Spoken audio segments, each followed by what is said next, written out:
To adjust Bixby voice volume played by your Galaxy Watch from Samsung Galaxy S24 Ultra, go to the app screen, find wearable app, and then tap it.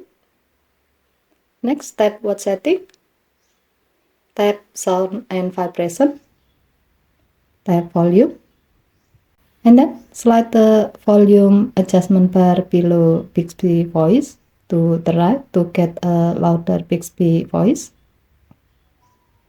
or you can slide it to the left to get a quieter Bixby voice. Tap the back key. By adjusting the Bixby voice volume, when you are using Bixby on your Galaxy Watch, it will play the Bixby voice feedback at the predefined volume level. Okay, thank you for watching. Please help to like and subscribe. Have a nice day.